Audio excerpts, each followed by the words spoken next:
Hi, students. So this week we are moving into the topic of study reading. So if you have not read Chapter 6 in your Learn 11 e-textbook, you'll want to do that first before you watch this lecture. The first thing that I would like you to do is go ahead and pause this video and complete the activities in your textbook on pages 126 to 127. That will kind of inform the rest of the lecture for you, kind of show you where you are at with the topic of study reading. Okay, so go ahead and pause this lecture and then come back to it after you have completed those activities. So let's first talk about what kind of reading materials you're going to have in college.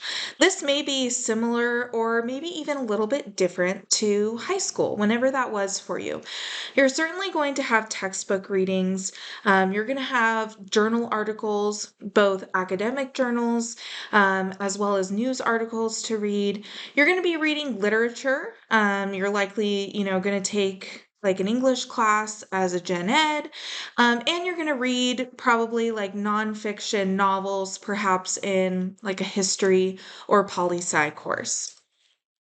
Okay, so what does it mean to read to learn? Because that is a lot of different types of reading material for you. And some of those things may be fairly new to you, or maybe something that you really didn't have to do a lot of when you were in high school. And so reading to learn means that you are staying focused while you are reading. And that can be, very difficult for some people, especially if, they have trouble with information processing. Um, Reading to learn means that you're getting more from your textbook readings. It's not just, as we say, going in one ear and out the other, right? You're not just blindly reading on the page, but when you're reading to learn, you're actually getting something out of it. And that means that you are really retaining the information that you are reading. Again, that can be really difficult with a lot of the high level reading material that you are given as a college student. So there are three phases for reading to learn or study reading: before you read, during the reading process, and after reading. So, what do you need to do before you read? Well, first, you need to preview or scan the text, right? You need to look for headings. Okay, what are kind of those big main ideas that you are going to be reading about? You need to look for subheadings, right? Those are usually important as well and will kind of give you more of the detail that you need to know. Don't skip over images or captions. A lot of people don't read captions when there is an image or a graph. Those captions are informing you what that image really is. And especially in a textbook, if anything is bolded or there's something that's italicized, those are going to be important. The publishers have found it important enough to make it stand out to you. Then, before you read, you are going to do some pre questioning. Okay. So, you're going to use your preview to develop some pre questions, some questions that you want to be able to answer by the end of your reading. And those questions should start with who, what, why, where, when, and how. Okay, so we're avoiding, yes or no type questions. We really want to be able to elaborate on our answers and kind of dig deep into the reading to read to learn. Okay, so here is an example of a textbook page here.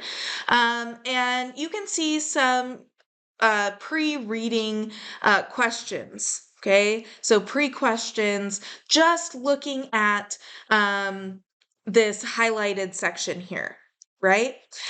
So our heading seems to be making connections, sociology in the real world, and what a pretty lady. Okay.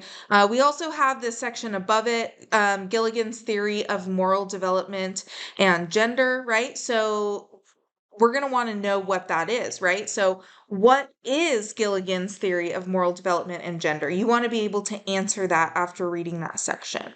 Okay. And then that second question, right? It's called sociology in the real world. Well, how does it connect to the real world? And my third question kind of got cut off here.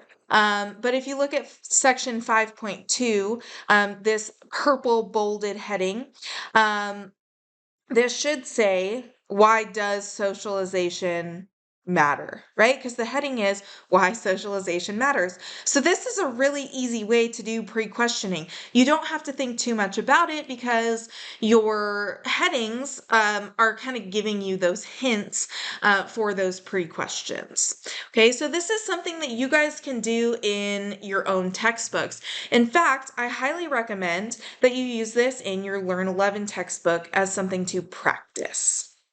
Okay, so that is before the reading. Now let's talk about during the reading process. There are 3 things that you need to do. You need to read actively. You need to look for answers to your questions. When you already know what you're supposed to be looking for, it's going to be easier for you to retain that information. Also, think about relationships between the images that are provided and the headings, the subheadings, and the information in the paragraphs. How do all of those things connect, right? Especially if you are using, concept maps as your note-taking strategy, that can be really beneficial to you. Okay. And the next one is annotating, which is just a fancy way of saying making notes. So mark up your text with Post-it notes, or if you own your textbook, or it's an e-text, which is very popular nowadays, you probably can make comments or notes in Adobe Reader, whatever platform or app that you're using. Okay, so ask questions, use symbols, put things into your own words, right? I think I have mentioned to many of you, write a 25 to 30 word summary of that section to help you go back and self-test. Okay, and then prepare notes for the lectures on the topic that you are reading about. So not only should you read the text, but you should take notes on the text because that is what's going to be covered in your lecture class. And you can, set up your chart method notes. You can set up your Cornell notes, your outline, any type of note taking that you're going to use. You can set that up in advance. Okay, and then highlighting. Now, we have to be very careful with highlighting because, as I have mentioned about myself, we don't want to go crazy with our highlighters, right? Read your text first because you're not going to know what the important things are the first time you read it, right? So you're going to have to read the section one time. Then you're going to go back with a pencil and underline the things that you think are important. And then with your highlighter, use that highlighter to really capture those key ideas. And so are you going to be reading multiple times? Yes, that's actually a really good thing. It is something that you should do, and I know that it seems time consuming, but it's going to be way easier for you down the road when you're preparing for your tests. Okay, so here is an example of highlighting. Okay, so I want you guys to go ahead and just pause this video really quick, okay, and read this blurb about rods and cones in the eyes. Okay, so go ahead and pause and read. Okay, so now that you've read that, let's look at a couple of different examples of highlighting.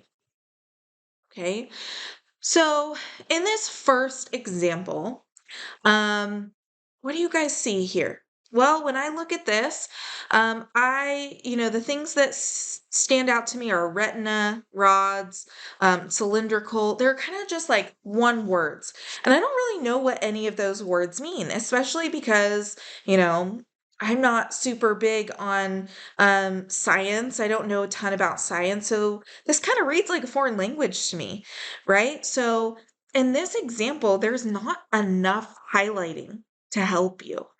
right? You just have some like key terms, but you don't have anything here that is going to help you later when you're taking notes or you're studying. Okay, here's the second example, and this is me when I was a student, pretty much highlighting the entire thing. And this is can be really overwhelming because really what ends up happening is your eyes are now, instead of being drawn to the highlighted parts, they're being drawn to the not highlighted parts, right?